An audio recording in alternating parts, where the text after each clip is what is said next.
Welcome back to my channel. ಹೊಸದಾಗಿ channel ನೋಡ್ತಾ ಇದ್ದರೆ ಸಬ್ಸ್ಕ್ರೈಬ್ ಮಾಡಿಕೊಂಡು ಸಪೋರ್ಟ್ ಮಾಡಿ. ಸಚ್ಚಿದಾನಂದ ಸಾಯಿನಾಥ್ಗೆ ನಮಸ್ಕಾರ ಮಾಡುತ್ತಾ ಸಾಯಿನಾಥರ ಅನುಗ್ರಹ ಎಲ್ಲರ ಮೇಲೂ ಇರಲಿ ಅಂತ ವಿಡಿಯೋ ಪ್ರಾರಂಭ ಮಾಡ್ತಾ ಇದ್ದೀನಿ. ಸ್ನೇಹಿತರೆ, ಕೆಲವು ವಸ್ತುಗಳು ನಮ್ಮ ಅಡುಗೆ ಮನೆಯಲ್ಲೇ ಇರುತ್ತೆ. ಆ ವಸ್ತುಗಳು ಬಂದು ನಮ್ಮ ಎಲ್ಲ ರೀತಿಯ ಕಷ್ಟಗಳನ್ನು, ಮುಖ್ಯವಾಗಿ ಸಾಲದ ಸಮಸ್ಯೆಗಳನ್ನು ಬಗೆಹರಿಸುತ್ತೆ. ತುಂಬ ಜನನ ನಾವು ನೋಡಬಹುದು. ನಮಗಿಂತ ಕಡಿಮೆ ಸಂಬಳ ಆದರೂ ಎಷ್ಟು ಸಂತೋಷವಾಗಿದ್ದಾರೆ.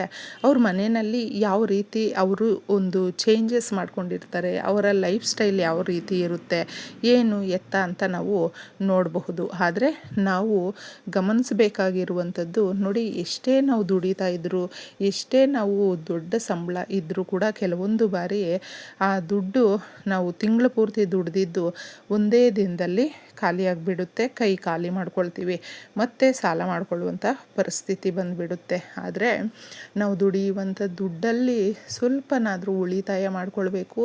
ಬುದ್ಧಿವಂತಿಕೆಯಿಂದ ನಾವು ಕೂಡ ಎಲ್ಲರ ಸಮನಾಗಿ ಇರಬೇಕು. ನಮ್ಮ ಮನೆಯಲ್ಲಿ ಆರ್ಥಿಕವಾಗಿ ಬಲವಾಗಿರಬೇಕು ಅಂತ ನಮ್ಗೆ ಆಸೆ ಇರುತ್ತೆ. ಯಾಕಂದರೆ ದುಡ್ಡು ಕಾಸು ಯಾರ ಹತ್ರ ಚೆನ್ನಾಗಿರುತ್ತೋ ಅವ್ರಿಗೆ ಸೊಸೈಟಿಯಲ್ಲೂ ಅಷ್ಟೇ ಬೆಲೆ ಅನ್ನೋದು ಇರುತ್ತೆ. ಆದರೆ ನಾವು ಎಷ್ಟೇ ಪ್ರಾಮಾಣಿಕವಾಗಿ ನಾವು ಯಾರಿಗೂ ನೋವು ಕೊಡೋದಿಲ್ಲ, ನಮ್ಮ ಕಷ್ಟ ನಾವು ಪಡ್ತಾ ಇದ್ದೀವಿ ಅಂತ ನಮ್ಮ ಪಾಡಿಗೆ ನಾವು ಇದ್ದೀವಿ ಅಂತ ಹೇಳಿದ್ರು, ಕೆಲವೊಂದು ಬಾರಿ ಹಣಕಾಸು ಇಲ್ಲ ಅಂತ ಹೇಳಿದ್ರೆ ನೆಮ್ಮದಿ ಅನ್ನೋದು ಇರೋದಿಲ್ಲ ಸ್ನೇಹಿತರೆ. ಅಂತಹವರು ತಪ್ಪದೆ ಈ ಪರಿಹಾರವನ್ನು ಮಾಡಿಕೊಂಡ್ರೆ ಸಾಲವನ್ನು ತೀರಿಸಬಹುದು. ಹಾಗೆ ಎಷ್ಟೋ ಜನ ಒಂದೇ ಒಂದು ರೂಪಾಯಿ ಕೂಡ ನಮ್ಮ ಹತ್ರ ಇಲ್ಲ, ಆದರೂ ಕೂಡ ನಾವು ಒಂದು ಸ್ವಂತ ಮನೆಯ ಯೋಚನೆ ಮಾಡ್ತಾ ಇದ್ದೀವಿ, ಕನಸು ಕಂಡಿದ್ದೀವಿ. ತಪ್ಪ, ನಮ್ಮ ಹತ್ರ ದುಡ್ಡಿಲ್ಲ, ಹಾಗೆ ಆಸ್ತಿ ಇಲ್ಲ, ಹಾಗೂ ನಮ್ಮ ಹತ್ರ ಸೈಟ್ ಕೂಡ ಇಲ್ಲ ಅಂತ ಕೆಲವೊಬ್ಬರು ಹೇಳ್ತಾರೆ. ಇದು ಯಾವುದೂ ಇಲ್ಲದೆ ಇದ್ದರೂ ಕೆಲವೊಬ್ಬರಿಗೆ ದೇವರ ಅನುಗ್ರಹ ಚೆನ್ನಾಗಿದೆಪ್ಪ, ಅವರ ಮೇಲೆ ಯಥೇಚ್ಛವಾದಂಥ ಒಂದು ಆ ದೈವಿಕ ಶಕ್ತಿ ಅನ್ನೋದು, ಆ ಭಗವಂತನ ಆಶೀರ್ವಾದ ಅನ್ನೋದು ಇದೆ ಅಂತ ಕೆಲವೊಬ್ಬರು ಅಂದ್ಕೊಳ್ತಾ ಇರ್ತಾರೆ ನೋಡಿ. ಅಂಥದ್ದೆಲ್ಲವೂ ಕೂಡ ಈ ರೀತಿಯ ಹಬ್ಬ ಹರಿದಿನಗಳಲ್ಲಿ ಅದರದೇ ಆದಂಥ ಒಂದು ಶಕ್ತಿ ಅನ್ನೋದು ಇರುತ್ತೆ. ಈ ದಿನ ನವಮಿ ಇರೋದರಿಂದ ನಾವು ಶ್ರೀರಾಮನನ್ನು ಪೂಜಿಸ್ತೀವಿ. ಮುಖ್ಯವಾಗಿ ಅಭಿಜಿತ್ ಲಗ್ನದಲ್ಲಿ ಏನೇ ಸಂಕಲ್ಪ ಮಾಡಿಕೊಂಡು ಕೇಳಿಕೊಂಡು ಪೂಜೆಗಳನ್ನು ಪರಿಹಾರಗಳನ್ನು ಮಾಡಿಕೊಂಡ್ರೂ ಯಥೇಚ್ಛವಾದಂಥ ಲಾಭವನ್ನು ಕಂಡುಕೊಳ್ಬಹುದು.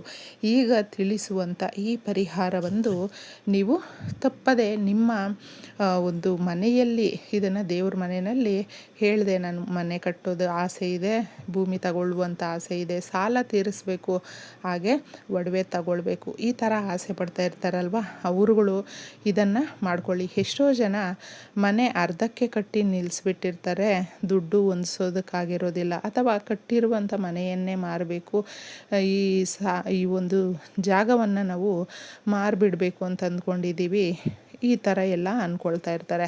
ಅದು ಎಲ್ಲವೂ ಕೂಡ ಅಂದರೆ ಆ ಕಷ್ಟಗಳಿಂದ ಸ್ವಲ್ಪ ಹೊರಗಡೆ ಬಂದು ನಾವು ನೆಮ್ಮದಿಯಾಗಿ ಇರುವಂತೆ ಈ ಪರಿಹಾರ ಮಾಡುತ್ತೆ. ಈ ಬೇಳೆಗಳನ್ನು ನಾವು ಒಂದು ತೊಗರಿಬೇಳೆ ಹಾಗೂ ಮೈಸೂರು ಬೇಳೆ, ಇದು ಬಂದು ಮಂಗಳನಿಗೆ ಸಂಬಂಧಪಟ್ಟಂಥದ್ದು ಸ್ನೇಹಿತರೆ. ಈ ಪರಿಹಾರವನ್ನು ನಾವು ಇಷ್ಟೋ ಗ್ರಹಗಳಿಗೆ ಸಮಾಧಾನವಾಗಿ ಇರುವಂತೆ ಮಾಡುತ್ತೆ. ಇದನ್ನು ನೀವು ತೊಗರಿಬೇಳೆಯನ್ನು ತಗೊಳ್ಳಿ, ಸ್ವಲ್ಪ ತಗೊಳ್ಳಿ.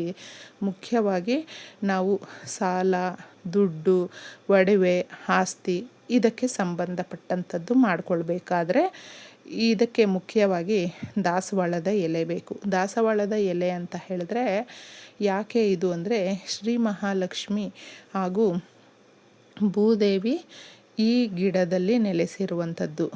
ದಾಸವಾಳದ ಗಿಡ ಅಂತ ಹೇಳಿದ್ರೇ ಇದು ಮುಖ್ಯವಾಗಿ ಗಣಪತಿ ಸ್ವಾಮಿಗೂ ಕೂಡ ಈ ಕೆಂಪು ಹೂಗಳು ಅಂದರೆ ಬಹಳ ಪ್ರೀತಿ.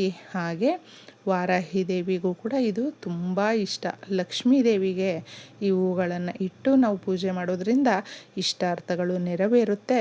ಸಂಪತ್ತಿಗೆ ಆದಿದೇವತೆ ಅಲ್ವಾ, ಆ ತಾಯಿ ನಮಗೆ ಆಶೀರ್ವಾದ ಮಾಡ್ತಾಳೆ. ಅಷ್ಟು ಶಕ್ತಿ ಇರೋದ್ರಿಂದ ಸಂಕಲ್ಪ ಮಾಡಿಕೊಂಡು ಕೇಳಿಕೊಂಡು ಒಂದು ಎಲೆಯನ್ನು ತಗೊಳ್ಳಿ. ಪ್ರಕೃತಿ ಮಾತೆ ನಾವು ಎಷ್ಟು ಶ್ರದ್ಧಾ ಭಕ್ತಿ ನಂಬಿಕೆ ನಿಷ್ಠೆಯಿಂದ ಕೇಳಿಕೊಂಡು ತಗೊಳ್ತೀವೋ ಅಷ್ಟೇ ವಿನಮ್ರತೆಯಿಂದ ನಾವು ಕೇಳಿಕೊಂಡಾಗ ಆ ತಾಯಿ ನಮಗೆ ತಪ್ಪದೆ ನಮ್ಮ ಕೋರಿಕೆ ನೆರವೇರುತ್ತೆ. ತಾಯಿ ಸಹಕರಿಸು, ನಮ್ಮ ಸಮಸ್ಯೆಗಳು ಈ ರೀತಿ ಇದೆ, ಸಮಸ್ಯೆಗಳು ಬಗೆಹರಿಬೇಕು ಅನ್ನುವ ಕಾರಣಕ್ಕೆ ನಿನ್ನನ್ನು ಕೇಳಿ ಈ ಎಲೆಯನ್ನು ತಗೊಳ್ತಾ ಇದ್ದೀನಿ ತಾಯಿ ಅಂತ ಕೇಳಿಕೊಂಡು ಒಂದು ಎಲೆಯನ್ನು ಕ್ಲೀನಾಗಿ ತಗೊಂಡು ಒರೆಸಿ ಈ ಥರ 3 ಬಟ್ಟನ್ನು ಅದಕ್ಕೆ ಇಡಬೇಕು.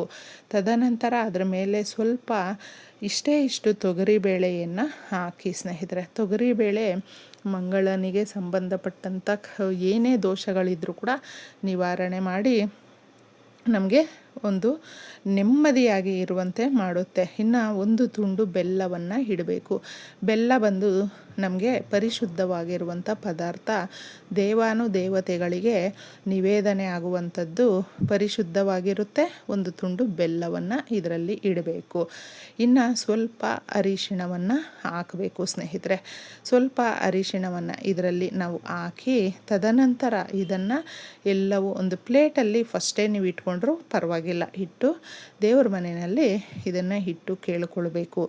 ಈ ಥರ ಕೇಳಿಕೊಂಡು ಒಂದು ರಾತ್ರಿ ಪೂರ್ತಿ ಇದನ್ನು ಹಾಗೆ ಬಿಡಬೇಕು. ಇನ್ನು ಮಾರನೇ ದಿನ ಇದನ್ನು ತಗೊಂಡು ಎಲ್ಲ ಹಾಕಬೇಕು, ಏನು ಮಾಡಬೇಕು ಅನ್ನೋದು ತುಂಬ ಜನಕ್ಕೆ ಒಂದು ಡೌಟ್ ಇರುತ್ತೆ. ಇದನ್ನು ನೀಟಾಗಿ ಇರುವೆಗಳು ಇರುವಂಥ ಜಾಗ ಅಥವಾ ನಿಮಗೆ ಹತ್ತಿರದಲ್ಲೇ ಯಾವುದೇ ದೇವಾಲಯ ಇದ್ದರೂ ಪರವಾಗಿಲ್ಲ, ಆ ಪ್ರಾಂಗಣದಲ್ಲಿ ಇಟ್ಟು ಬರೋದ್ರಿಂದ ದೈವಿಕ ಶಕ್ತಿ ಅನ್ನೋದು ಜಾಸ್ತಿ ಇರುತ್ತೆ. ಹಾಗೂ ನಾವು ಕೇಳಿಕೊಂಡ ಕೋರಿಕೆ ನೆರವೇರುತ್ತೆ ಸ್ನೇಹಿತರೆ. ಅದಕ್ಕೋಸ್ಕರ ಇಷ್ಟನ್ನು ನೀವು ಹಾಕಿ ಇದ್ರೊಳಗಡೆ ಇಟ್ಟು ಕೇಳಿಕೊಂಡು ತದನಂತರ ಮಾರನೇ ದಿನ ಇದನ್ನು ಬಿಟ್ಟು ಬರೋದ್ರಿಂದ ನಮ್ಮ ಪರಿಹಾರ ಶಾಸ್ತ್ರಗಳಲ್ಲೂ ಕೂಡ ನಮಗೆ ತಿಳಿಸಿರುವಂಥದ್ದು ಕ್ರಿಮಿಕೀಟಗಳಿಗೂ ಕೂಡ ಸೂಕ್ಷ್ಮ ಜೀವಿಗಳಿಗೂ ಆಹಾರವನ್ನು ಕೊಟ್ಟಾಗ ಇಷ್ಟಾರ್ಥಗಳು ನೆರವೇರುತ್ತೆ. ಪರ್ವತದಷ್ಟು ಕಷ್ಟಗಳಿದ್ದರೂ ಕೂಡ ಎಷ್ಟೋ ಅವಮಾನಗಳಿದೆ, ನಮಗೆಷ್ಟೋ ಕಷ್ಟಗಳಿದೆ, ಅದರಿಂದ ನಾವು ಹೊರಗೆ ಬರಬೇಕು ಅಂತ ಹೇಳಿದ್ರು ಅದನ್ನೆಲ್ಲವೂ ಕೂಡ ತೀರಿಸುವಂಥ ಶಕ್ತಿ ಈ ವಸ್ತುಗಳಲ್ಲಿ ಇರೋದರಿಂದ ನಮ್ಮ ಇಷ್ಟಾರ್ಥಗಳು ನೆರವೇರುತ್ತೆ. ತದನಂತರ ಇದನ್ನು ಬಿಟ್ಟು ನೀವು ಆರಾಮಾಗಿ ಬನ್ನಿ. ಯಾವುದೇ ಕ್ರಿಮಿಕೀಟಗಳು, ಇರುವೆಗಳು ಈ ಥರ ತಿಂದಾಗ ಬೇಗ ಕೋರಿಕೆಗಳು ನೆರವೇರುತ್ತೆ ಸ್ನೇಹಿತರೆ. ಅಷ್ಟೊಂದು ಲಾಭವನ್ನು ಕೊಡುವಂಥ ಪರಿಹಾರ ಇದಾಗಿರೋದ್ರಿಂದ ಇದನ್ನು ನೀವು ಮುಖ್ಯವಾಗಿ ಮಾಡ್ಕೊಂಡು ನೋಡಿ ಎಷ್ಟು ಬದಲಾವಣೆ ಜೀವನದಲ್ಲಿ ಆಗುತ್ತೆ, ನಿಮ್ಮ ಕೋರಿಕೆಗಳು ನೆರವೇರುತ್ತೆ ಅನ್ನೋದು ನೀವೇ ಅದರ ಅನುಭವವನ್ನು ಪಡ್ಕೊಳ್ಬಹುದು.